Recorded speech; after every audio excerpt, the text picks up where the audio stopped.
आज हमारे साथ हमारे सीएसपी भाई हैं और केवाईसी जो अभी ज्वलंत मुद्दा है कि आप इनऑपरेटिव खाते को ऑपरेटिव करेंगे और 25 रुपीज आपको कमीशन के तौर पे आते हैं। और हमारे हमारे जो सीएसपी भाई हैं उन्होंने किया तो उनको कमीशन भी आया।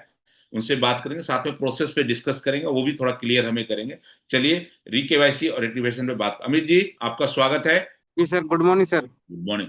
तो ये जो प्रोसेस लिखा है सीएसपी आउटलेट पे, जो CSP will be carry out the reKYC of customer through KYC update, तो ये मेनू कहाँ पे आता है केवाईसी अपडेट का अपने पास? एसबीआई अदर सर्विस में सर आता है ये। SBI other service. उसके बाद क्या करते हैं आप वहां पे, क्या क्या डालना होता है जब उस पर क्लिक करते हैं तो?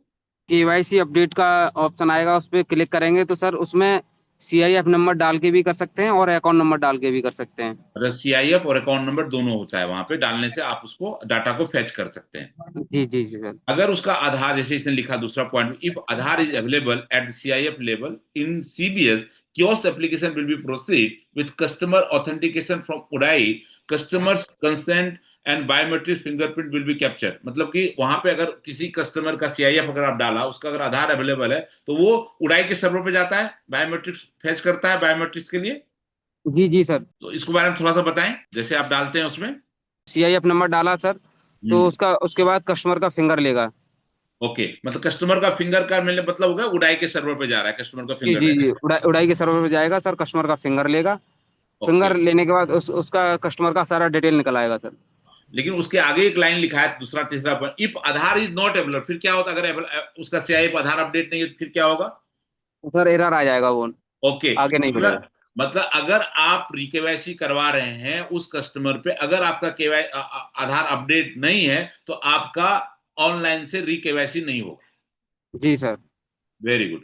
अब जैसे ही सक्सेसफुल कस्टमर का हो गया, जैसे successful customer authentication from UIDAI, customer Aadhaar details will be fetch from UIDAI, तो उसके बाद क्या करना होता है? उसमें क्या क्या डिटेल और क्या एडिशनल डिटेल्स लेना होता है वहां पे? उसमें सर ऑटोमेटिक उस कस्टमर का नाम, फादर नेम वो आ जाएगा, विलेज वो आ जाएगा। उसके बाद उसमें सर अगर कस्टमर का पैन कार्ड है तो उसमें हम्म। पैन सिलेक्ट करके कस्टमर का पैन कार्ड नंबर डालना है, अगर नहीं है तो फॉर्म 60 भरना है सर। ओके, मतलब इतना डिटेल्स लेने के बाद आपको मतलब कि इसके बाद आपको फॉर्म को क्या करते हैं? Capturing all details, customer will be authenticate again, मतलब जब ये डिटेल्स पूरा भर लेते हैं, पूरा अपडेट कर लेते हैं फॉर्म 60 या पैन जो भी इसमें है, उसका उसके बाद फिर दोबारा वेरीफाई के लिए जाता है उड़ाई पे। जी सर, फिर जाएगा वेरीफाई। वेरीफाई के लिए कस्टमर का फिंगर लेगा। कस्टमर का फिंगर लेते ही फिर सर री केवाईसी उसका निकल आएगा सर, उसको प्रिंट ओके। करना है सर। ओके, और यहाँ पे नीचे लिखा है post authentication and submission the request will be send digitally to link branch for authorization through the maker checker process. मतलब ये जो होने के बाद ये चेकर मेकर के ब्रांच में डिजिटली चला जाता है, मतलब डिजिटली चला गया वहां पे, मतलब वहां पे। जी सर, जी जी सर, ओके। और डिजिटली चला मेरे जाएगा सर। मेरे नीड से अगर आप अगर जो कस्टमर का उसका फॉर्म डिटेल्स अपने पास रख लेते हैं, उसको अगर बैंक में देते हैं, वो नहीं है, या कि डायरेक्टली डिजिटली चलेगा अपने आप चेकर मेकर हो जाएगा, वहां से क्या करना होता है वहां पे? वहाँ सर वो चेकर मेकर करेंगे। और वैसे तो मैंने तो सर फॉर्म ले जाके दिया है उनको, मतलब सब किया।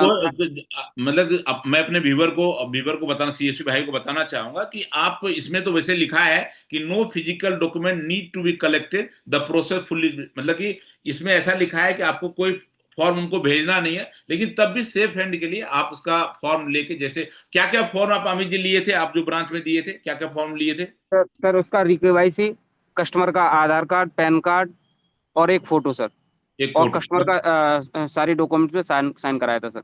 सारे डॉक्यूमेंट साइन कर अपने ब्रांच में सबमिट कर दिया उनका रिकेवाईसी कर चेकर मेकर करने के लिए। जी जी, उसका कमीशन भी सर हमको 25 रुपए आया। मतलब वो जो लास्ट मंथ में आपने किया उसका कमीशन भी आपके पास आया। जी जी जी सर। ठीक है, चलिए अब इसके अलावा जो बैंक में जो प्रोसेस, उस पर हम लोग थोड़ा बात कर लेते हैं। अब जो हमारे पास स्क्रीन है, ये लिंक ब्रांच में जो प्रोसेस कराना है अमित जी, इसका प्रोसेस है। तो लिंक ब्रांच में जो मेकर और चेकर की बात हो रही थी, तो लिंक ब्रांच में आप जाएंगे, branch maker checker will be check re KYC authorization maker and re KYC authorization and checker menu available in the kiosk admin application through SSO in CBS। मतलब आप ब्रांच वाले को बता सकते हैं कि इसको सर आप अपने क्योस एडमिन एप्लीकेशन में जाके SSO इन CBS में जाएंगे, वहां पे maker can be search pending request using the CSP code या डेट रेंज। मतलब मेकर क्या करेगा, सर्च करेगा pending request using CSP code या डेट रेंज डाल के रिकॉर्ड, मतलब उस जैसे वो सर्च कर रिकॉर्ड अपीयर हो जाएगा। On selecting the particular record, maker will be view data from CBS and उडाई।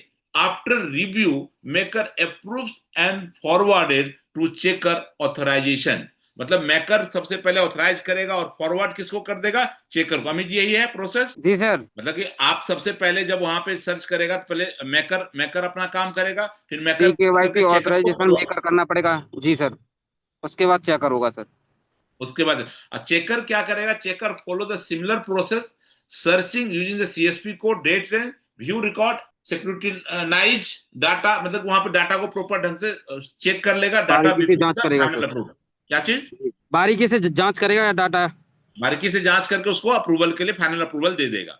One जी sir. Checker approval customer KYC details and KYC date will be updated in CBS।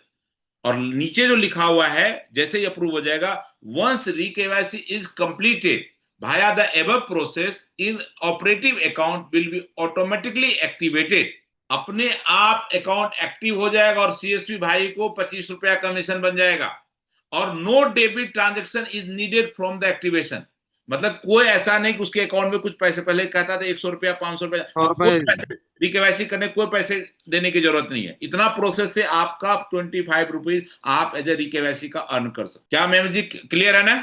Amit ji कोई doubt इसमें, कोई नहीं आपके sir. लिए कोई इनपुट देना चाहे आप? नहीं सर, पहले क्या था, पहले 100 रुपए ब्रांच से निकालना पड़ता था कस्टमर को।